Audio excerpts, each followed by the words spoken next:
I do not have a PowerPoint presentation. Well, as you all know, I'm Gautam Mohanka from Gautam Polymers and Solid Solar. We work as OEM suppliers to most of the solar industry, many of the players many of the LED industry players also. And we have our own LED lighting products. So now, what I'll be talking about today is the growth inhibitors or growth roadblocks as I would call them, to the growth of the LED industry as such. Now, there could be many such roadblocks, but to my mind there are three major roadblocks which we'll be taking up in some detail, and we'll also try and work out some of the solutions for these roadblocks. Now, first roadblock is obviously the cost or the initial high cost of the product. And even though the LED products are highly energy efficient, have a much longer life than a normal regular lamps or any other light source, they have very high initial cost. As in, a bulb would cost nothing as compared to a LED luminaire, and it deters many people. We talk about that total cost of the product over the lifetime of the product is much lesser, but initial cost deters a lot of people. Let's just think for a moment, how many printers would have HP sold if the printer would have costed, let's say, about 2 lakh rupees and the cartridge would have costed 100 rupees. Now they're doing wonderfully well when the product cost is lower, the initial product cost is lower, and the cartridge cost is it's crazily high. So we have this problem. We have to counter this roadblock in a very good way if we have to grow this industry, because we will tell our customers about total cost of ownership and everything, but they'll say, yeah, I cannot invest this much at this point of time. Let's see it in next financial year or next year or anything.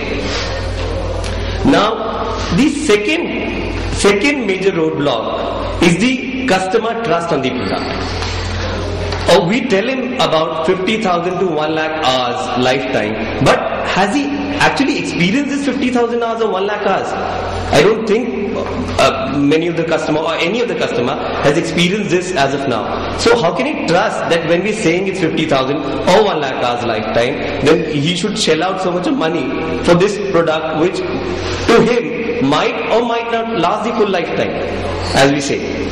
So what they have, and to top it all, there have been cases of LEDs fading or fusing discoloration in his place. Whatever he's bought, whatever small items he had bought, there have been cases of the product failures in the market. Now, these have been on account of cheap components and not using the right process and not using the right methodology. But what is the impression the customer has? That LED products might not work. You're saying it works, but it might not work, and my whole investment will go down the drain. And also, we should understand that LEDs are a new source, are a new technology, new device to many of the players, and not all the manufacturers are ready to take on the challenges. Many of us are getting ready, many of us are already ready, but many of us are just starting out. So are we actually ready to face the challenges? As in, there are so many components to it which has to be integrated well. So essentially, the question that we have here is how to make a reliable product, and more than that, how to convince a customer that a product is actually reliable and will last the lifetime. So, as in, there are 2 points. One is the reliability, and the second part is convincing the customer about the reliability of the product. Third roadblock that we have is a faulty product design. Currently, what we are trying to do in the industry is trying to replace the CFLs on a one-to-one basis.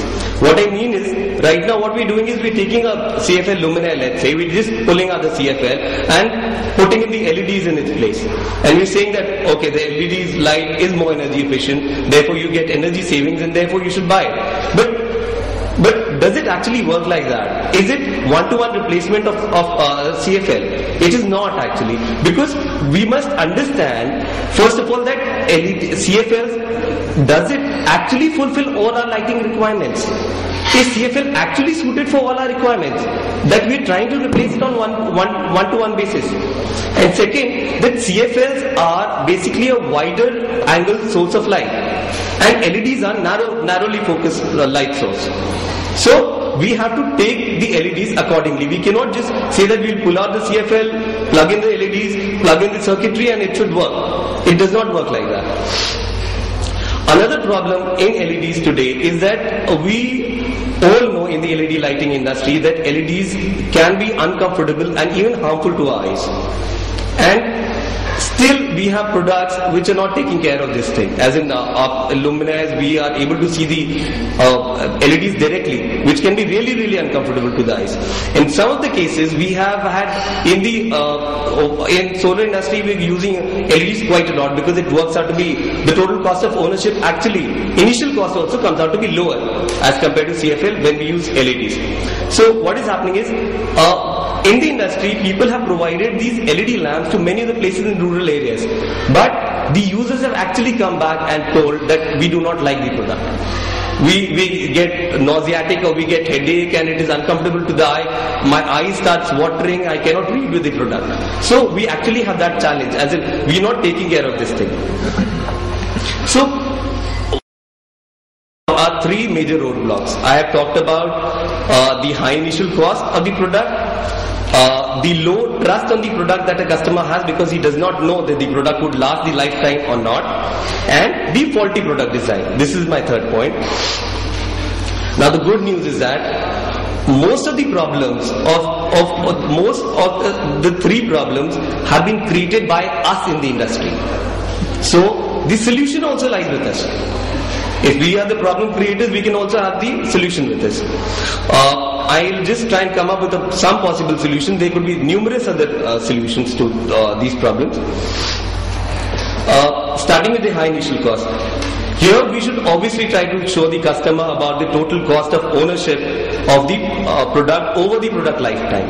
We should talk about energy efficiency and long life of the product. But again, you'll come back and say that, oh, this is all okay, but I cannot be investing so much amount this year.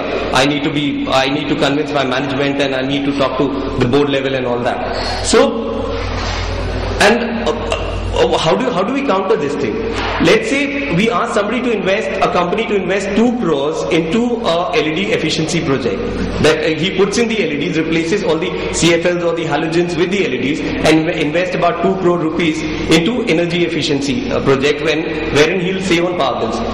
But still it'll have to go through many rounds of internal meeting. It'll even go to the board for approval, which they might shoot it down that, okay, we want to do this thing, it's a good thing, but we do not have money for this thing this year. We'll be investing in HR, we'll be investing in a couple of other things. So it becomes difficult. But let's say a company was already investing 100 crores into a campus. It was putting up a campus, it was putting up a factory. And we say, instead of investing rupees 100 crore, why don't you invest 102 crore and save hugely on power bills? Now, incremental cost of, let's say, 2% or 5% or whatever would be much more easier to sail through in the board meetings and the internal intra-departmental meetings than trying to invest as a retrofit project. So here if we start pitching in the product right at the construction level itself, we have a much better chance of pushing the LED luminaires and the energy efficiency projects in a big way. The other ways could be obviously to work with banks, financial institutions, government bodies, and try and fund this initial investment. But that will be more difficult, I'll say. And we can also help the companies monetize the carbon credits earned from these projects. Also, we can show them that there's a green mileage attached to this kind of product, and if you put in this kind of thing, then you can have a good publicity that you're a green company, which should help in your PR and your recruitments and selling the product further and all that. Now, the second roadblock that we discussed was low trust on the products. LEDs are generally more reliable than other light sources, but the components have to be really good. We cannot be using cheap components just to lower the product cost and say that the LEDs will still be reliable. We have to use A1 grade components all the time, and we have to integrate it really well. We have to come out with products that does not fade, that does not discolor, or does not fuse over time. So if we come out with those kind of products, then we gain customer trust. Then again, now what we can also do is we can obviously provide warranties against not only total product failures, but also against lowering of the lux level in a short span of time. Let's say if in a 2 years time the LED luminaire lux level drops down by a certain percent, more than a certain percentage, then we'll provide replacement or we'll reimburse the cost or do whatever. Proper product labeling and certifications from independent agencies should obviously help. Another thing that we can do in the industry is have a reverse database wherein these customers can put in their comments about their experience with a particular company or with a particular product. The new customers can tap into that database to see if a product supplier is actually a reliable supplier or not, or he is just given a very, very bad product, or he is not serviced the product well.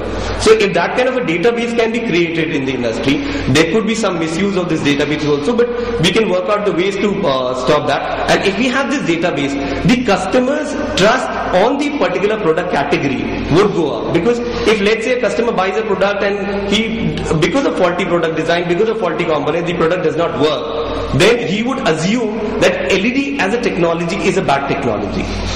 Because we experience this thing in the solar industry also. Sometimes in the solar industry people gave bad products and the customers would come back and say solar to chalta hi nahi hai. Solar is a bad product, it does not work, it is all in science fiction, the technology is still in 60s. So similar thing we'll be facing here in the LED industry also, that people will come back and say that LED does not work. So if you have a database which segregates the good supplier based on customers' comments and based on customers' complaints, it segregates the good suppliers from the bad suppliers. We can say LED as a technology works, but only if you work with a good supplier and not with anybody and everybody.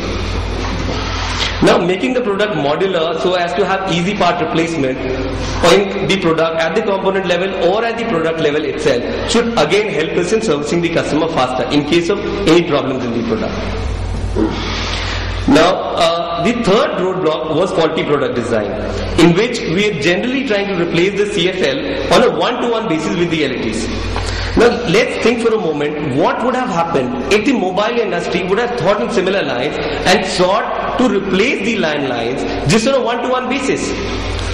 We would not have seen any SMS, there would have been no SMS, no recorders, no calendars, no mobile phone cameras, no Blackberries, no music on the go. As in, this is all created by the mobile phone industry. The phones did not have them earlier. So, what mobile phone industry did was they tapped into the customer's requirement and provided that in a package and gave it to the customer. And this is one of the reasons why mobile phone industry is on fire. As in, now the size has grown so much, they say that in urban areas in India, the tele density is more than 100%. People have more than 2 mobile phones. And they're trying to push it to about 150 now. So, if we do that kind of a thing, that we try to take advantages of the LEDs instead of just trying to replace on a one-to-one basis. So what do we do is that LEDs have their own specialities, like they are small form factor, they are narrow angle beams. So maybe one of the solutions could be we could work on more task focused lights. Right now in our homes, we have more general lights, we use more of general lights rather than task focused lights. So what is happening is we just go to our home, switch on a 40 watt tube light, and it wastes about 40 watt is the actual tube consumption, factoring in all the efficiency and everything, it might work out to 45 to 60 watts. So we're wasting that amount of energy, what? For reading a newspaper or for having a dinner? Is it actually required? If we have more task-focused, energy-efficient task-focused light, that can happen through LEDs. So we'd have, let's say, a light that can just switch on, we can just switch it on, and we can use it for specific applications. I see a future in which the LED lights shall enable more task-focused lights rather than general lights. So we'd have one light, we'll switch it on, and it will beam light directly on the newspaper wherever we need the newspaper. If another light would beam it on the cooking stove, another light would beam it on the door keyhole. So we would have most of our requirement of our daily requirement would be met through these task-focused lights and not through general lights. We'd still have general lights, but this would be used on an occasional or lesser basis as compared to what we're using now.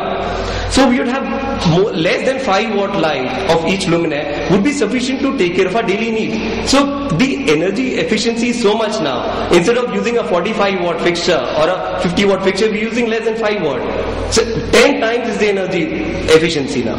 So this way we could reduce the energy consumption like crazy.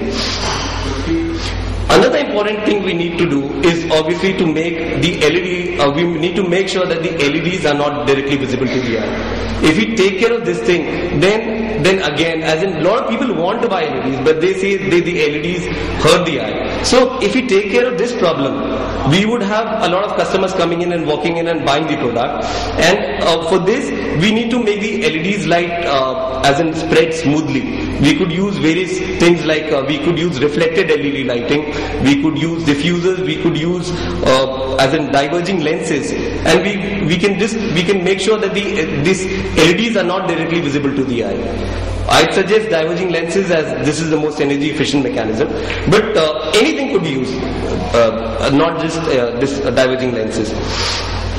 Summing up, I say that if we overcome the 3 major roadblocks of high initial cost, of low trust on the product, and faulty product design, then we have a huge market waiting to be done. Thank you.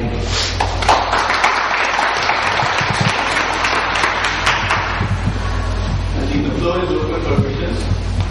Thank you, Gautam, for excellent summarization of the kind of problems. I think the prioritization is very good.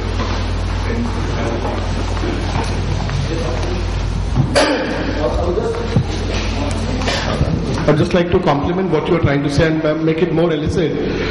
See, what the mistake that we all have been doing is we look at it when LED solution as retrofit. Now, because the inherent design of LEDs, it's a point source. So we have to design our luminaire according to the our LED characteristics, which is as a point source. If we design our luminaire accordingly, then we can have a more comprehensive lighting solutions rather than retrofitting in the downlighters in the way they are or tube light the way they are. We should have out of box original thinking on how to design luminaire and create whatever kind of lighting effects we have to create by LEDs rather than going the conventional way. That is my only submission. Thank you. Hi, I have a question, and this is actually not directed at you but at the entire audience and the entire industry. Most of your concerns that you had stem from the fact that we hardly have any research and development within ourselves. What we try to do is pursue the technology from the backside. What is the industry currently doing? What kind of teaching programs, what kind of research are we people heading towards to address all the issues that you just raised? We really don't know what designing we are doing. You're absolutely right. We take a downlighter, we fix a through-hole LEDs into that and substitute that as a product. But that is, you are absolutely not correct. We hardly have any labs where we can do test on the optical flow, the light flow and the intensities. So is the industry doing anything about it? This is actually a question addressed to all of us sitting here. What are we doing about it? I'd like to add to that. The R&D and all should happen surely, but I say things more from my perspective because we as entrepreneurs can do a lot of things to help the industry otherwise also. We in India, normally people say that there is no innovation here. And what we do is just copy the products from outside, or we just do a retrofit as you have been suggesting. So what we actually need to do is to take LEDs from ground up, and let's say we just have to imagine that there is no existing fixture for that. Then there's nothing available for it. We just come on this earth, we found LED as a technology, and now we should think how to use it now. We should not assume that there's so many things waiting to be used. We should think that there's nothing. And then if we start from there,